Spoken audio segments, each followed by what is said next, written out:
Madam madam गोली चली है।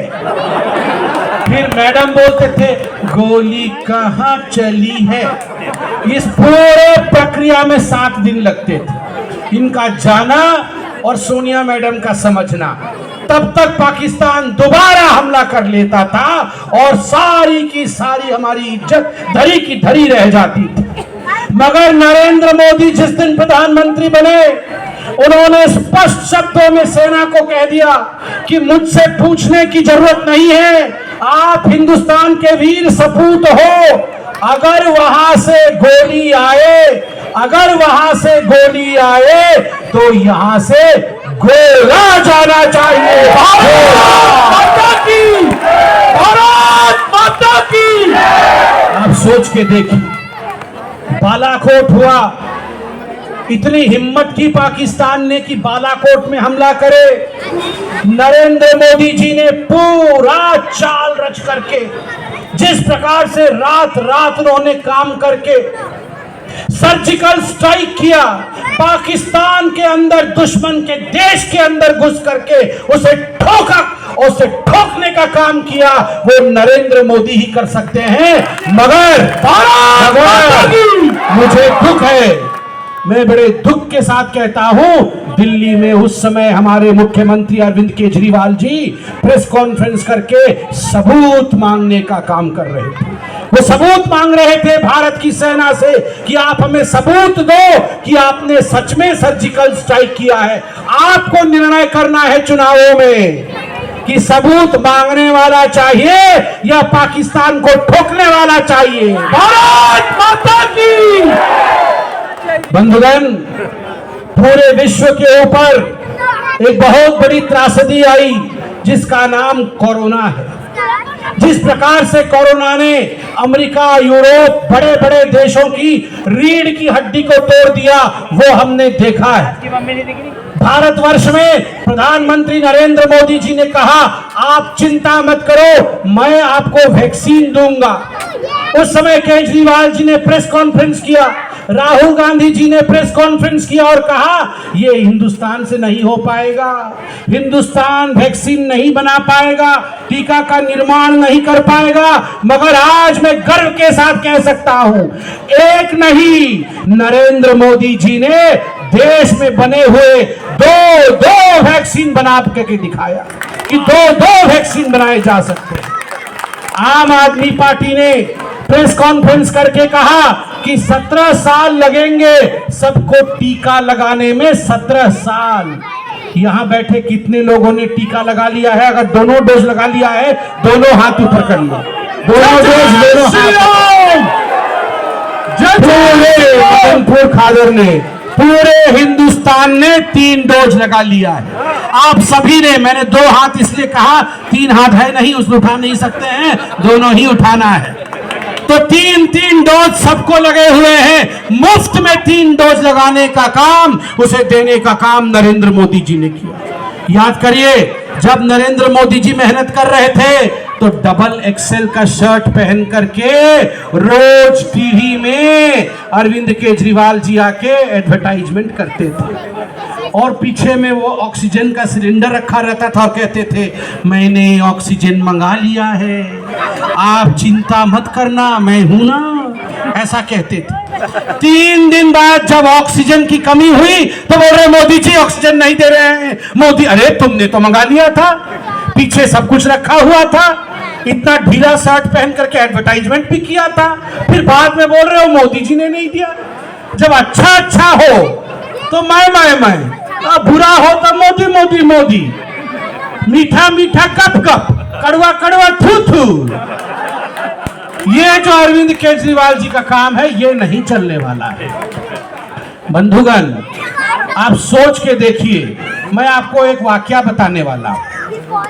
ये आपको याद होगा, ये पोल्यूशन हुआ, जब पोल्यूशन हुआ तो टीवी में बहुत डिबेट हुआ। तो एक दिन अरविंद केजरीवाल जी ने प्रेस कॉन्फ्रेंस किया कि हमने पूसा इंस्टीट्यूट है ना, पूसा में हमने घोल तैयार किया है, घोल। वो घोल हम डाल देंगे जब जाके किसानों के खेत में, तो प्रदूषण जो है, ये प्रदूषण खत्म हो जाएगा और प्रदूषण नहीं रहेगा।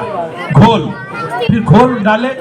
हर जगह अखबार में आप सब देखते होंगे, घोल बन गया, घोल बन गया, घोल बन गया, घोल डाल रहे हैं, घोल डाल रहे हैं। केरला में भी, तमिलनाडु में, मद्रास में, मणिपुर में, हर जगह करोड़ों पैसा खर्चा करके घोल डाला, घोल डाला, घोल डाला, सब जगह एडवर्टाइजमेंट किया, कुछ नहीं हुआ।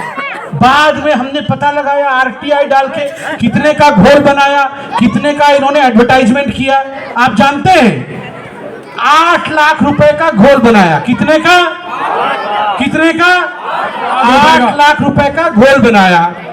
उस घोल को लेकर खेत में डालने के लिए ट्रैक्टर और ट्रक और टेंट में बैठ के डालेंगे ना, कि कितना डाला, इस पे खर्चा किया 24 लाख रुपया। 8 लाख रुपए का घोल, ट्रैक्टर और टेंट पे 24 लाख रुपए, और जो अखबार में इश्तिहार दिया, एडवर्टाइजमेंट, और टीवी में जो इश्तिहार दिया, उसमें कितना खर्चा किया?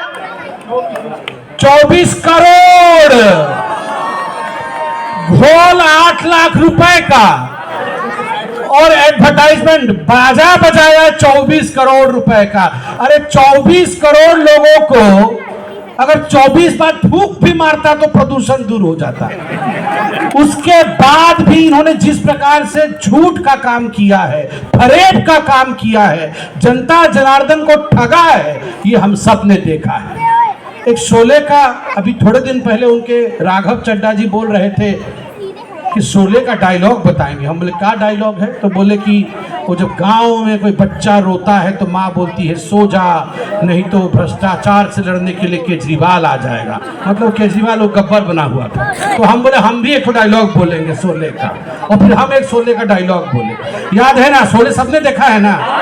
जितने लोगों को डोज लगा है उतने लोगों ने शोले भी देखा है। तो शोले में वो जय वीरू थे और बसंती थी, तो धर्मेंद्र का प्यार ना हो गया था बसंती से, तो हाथ मांगने कौन गया था?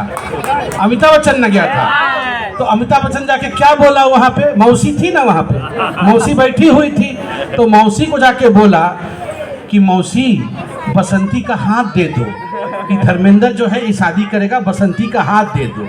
तो मौसी भी खुश हो गई। मौसी बोली अच्छा लड़का मिल गया है, का लक्षण है लड़का का, का लक्षण है लड़का का, कमाता है कुछ लड़का, का कमाता है बताइए जरा।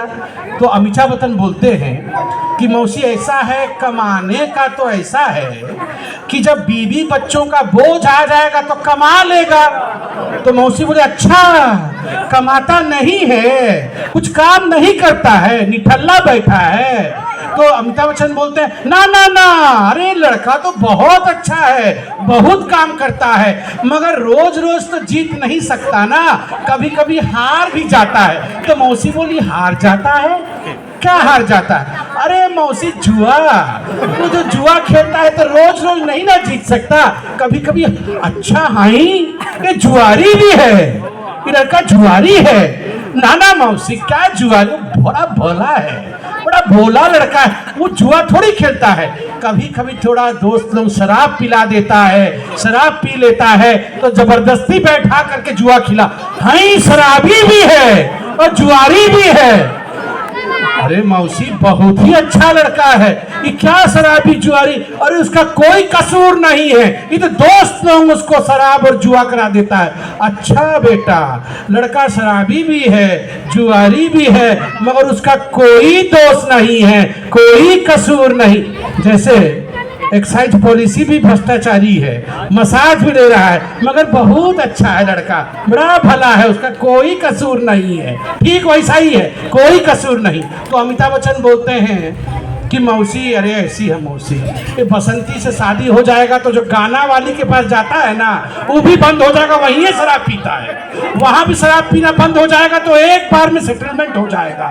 तो मौसी खड़ी हो जाती है, गुस्सा होकर बोलती है अच्छा शराबी जुआरी और गाना वाली भी है, हम तो कभी शादी नहीं करेंगे इस लड़के के साथ। ऐसा ही केजरीवाल जी का हाल है, भ्रष्टाचारी भी है, जेल में मसाज भी चल रहा है, मगर उनका कोई कसूर नहीं है, बहुत भोले हैं वो, कोई कसूर नहीं है।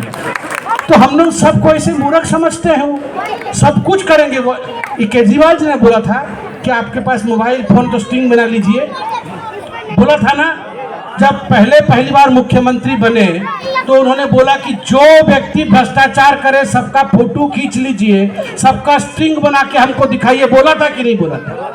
अब इन्हीं के लोगों ने स्ट्रिंग बनाया जब इनके टिकट बिक्री हो रहे थे।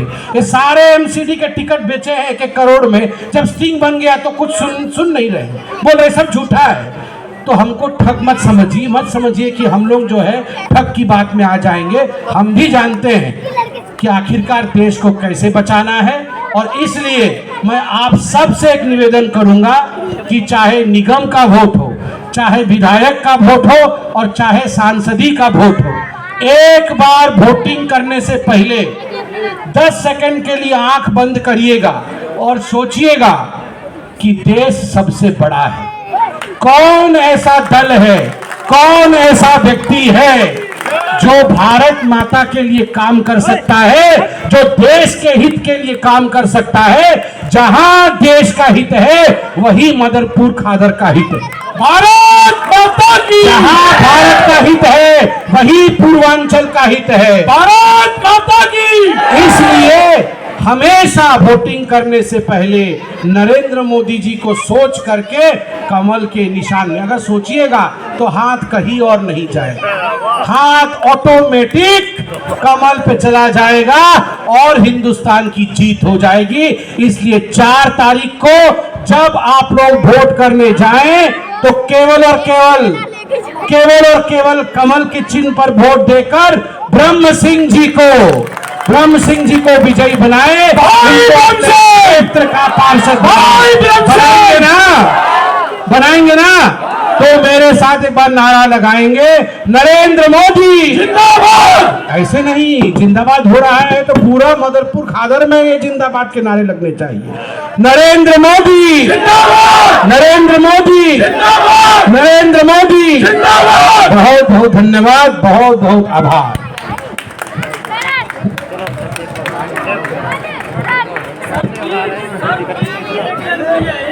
भैया इधर मैच तो कोई नीचे ही रहना कोई